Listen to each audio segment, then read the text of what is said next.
If you're just joining us, you're watching the Independence edition of Galaxy Today.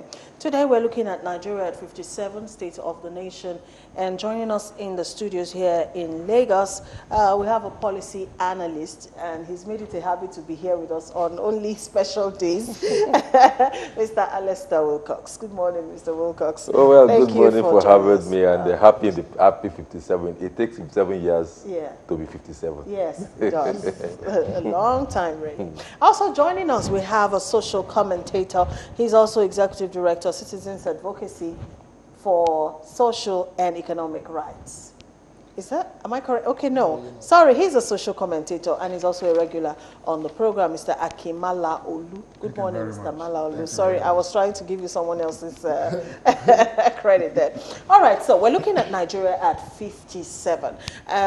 Of course, the President's Independence Day broadcast touched on a number of things, you know, currently plaguing our dear country, Nigeria. But paramount amongst his speech and how he opened it was that it is a time for us as a people to be thankful, to reflect, and also to rededicate, you know, ourselves to this project called Nigeria. So let's reflect, gentlemen, on Nigeria 57 years after independence. Is there anything really to be excited about?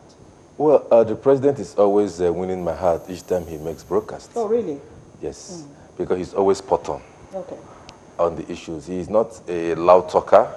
He doesn't talk anyhow. You don't see him coming on bed. Whenever he talks with dignity and with respect for the country, showing a man that truly loves this country, from Sokoto to Uyo, from Maiduguri to Lagos, the length and breadth. He loves the country and he wants the country to be well. So I'm completely in sync with his with the broadcast. Now, if you ask the person, is there anything to celebrate? Well, number one, that we are a nation that we have spent 57 years already as a nation is something to celebrate. Ghana turned 60 this year because they had independence 3 years before us, and they all rolled out the drum and they celebrated. It's not just because every Ghanaian has employment, or every Ghanaian has a roof over his head, or every Ghanaian is a multimillionaire, but because they also believe the fact that at least they wobble, they fumble, they are still together as a country. So Malaysia, all of them, India celebrated theirs.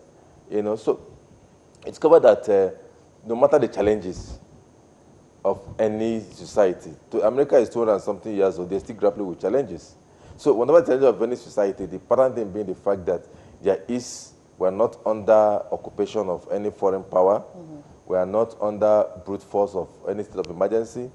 We've had our challenges, but at the same time, we are still fortunate as a nation.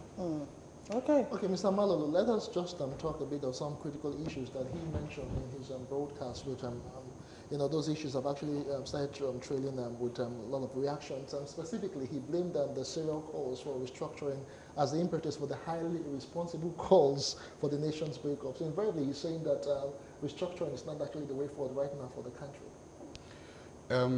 I listened to the president clearly on that aspect. And when he came back from his medical vacation, he made a 6 minutes broadcast to the nation. And he touched on insecurity and how we should go about attitudes to nation building. On the issue of restructuring, we went into an election in 2015. And that was never in any of the party's manifestos, if any at all. And those who are clamoring for restructuring, candidly and truly, they are those who lost out in 2015 election. You can't point to me as a loser because I was a supporter of the president. So. And when you look at the issue of restructuring as it's been laid down by all sections of the country, you find out that there is no clear definition as to what restructuring actually means, to even to Afenifere that is even championing it, to even the PANDEF. Everywhere people are not too interested in restructuring, but you can't blame them, especially when the man that has the power or the institutions that has the power to amend our laws, we're not given the opportunity to do so. what did we see from Afenifere? They were threatening that if there is no restructuring, there will be no 2019 election. That it was a clear threat. And the president had made it so openly clear, properly and legally, that the two institutions that could change our laws is either through the National Council of States or the National Assembly. But then let me butt in here. If there are clamors from, you know, the majority of the regions of this country for restructuring, do you not think it's something the president should actually critically look at? Okay, what represents the majority? Are you saying Afenifere is speaking on our behalf in Yoruba land? I would say completely. Not just Afenifere. No, I'm just building up my matter. Afenifere is not speaking out. Is not speaking on behalf of the Yoruba race. They are speaking on behalf of themselves. They are the confab delegates. So they can sing any song. They are not singing those songs on our behalf. The North has answered back. It's as if they are not interested in restructuring. Pandef, which Edwin Clark and Adebanjo champion, they are just the two groups championing. If you ask the Northerner what is restructuring, they may tell you that restructuring means the Igbos should go back to their area, Yoruba should go back to the southwest, and that is exactly what the president is trying to avoid.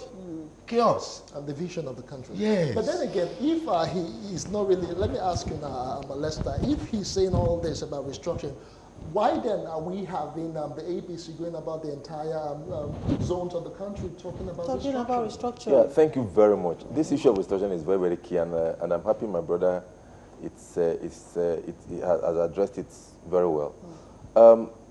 Restructuring means too many things to so many people, like he has said. If you ask the man from the Air Delta what is restructuring, he will tell you resource control. He wants to control the resources and pay 50% to the federal government. Sure. If you ask the Igbo man what is restructuring, he wants to have a state of Biafra. If you ask the Yoruba man what is restructuring, he wants to return back to 1963 constitution when the regions were autonomous and I always tell the Yorubas one thing when they are going down with this thing. The president is directly right. Let us also remember that Lagos was not part of the Western region. So anybody who is thinking that he's going to use Lagos money to fund Ekiti State, to fund Osun State, must just be mistaken. Because the other day, I had the Oba of Lagos talking about special status for Lagos. Lagos was never part of the Western region. So if anybody is thinking that, oh, because of Lagos wealth, the West can go on its own, it might be a pipe dream. Because Ekiti State, I don't know where Ekiti State is going to start from. I don't know where Osun is going to start from. Even Oyo State, I don't know. Apart from Ogun and the Lagos, I don't know the states that has given them that boldness to think about it. But be that it may, the South is champion restructuring because there is this hate about the North. And I'm saying this on national television. There's this hate. And I think the South, I'm a Southerner, I'm from the Delta, we are major problem of this country. Because we are so suspicious, we impugn everything against the North. Oh, they have ruled. Meanwhile, these are the same people that have collaboration from the South. And all those that have ruled from the South have all amassed wealth. They are all rich. They've all gotten all that they have gotten that even the individuals in the North have gotten. And yet, when they want to confuse people, they begin to instigate the South against the common man in the South against the common man in the North. It's always amusing me that whenever people talk about imbalance in the country, oh, Kano has 44 local government, Lagos has 20. That's the only example they give. But they forgot that Oyo State, Oyo has 33 local governments, Lagos has 20. They also forget that Imo has 27 local governments, and Lagos has 20. They also forget that Akwa Ibom has 31, and Lagos has 20. The only thing you hear them talk about is Kano, Lagos. Kano has 44, Lagos has 20. Therefore, there's imbalance. And that is how myopic it can be. And that is why, of course, the other ones will always fight back. Number one, they have the population. Anybody thinks that no, it's not populated, he's just fooling himself. They have the population. I mean, an average Northerner has 3-4 wives. An average Northern woman gives birth to 6-7 children. How many do the South have? If you have one wife, you are managing to keep that. So, in that part, will you think that you can never be populated than them? Landmass, they have it. The entire Imo State is not up to 1/3 of Niger State. Okay, so to cut to the chase, what I'm saying is, what you're saying is restructuring might not. We need restructuring. Okay. I am for restructuring because we've been restructuring this country ever since independence. We started from colony of Lagos and then the North and South Protectorate. We now merge, had 3 regions.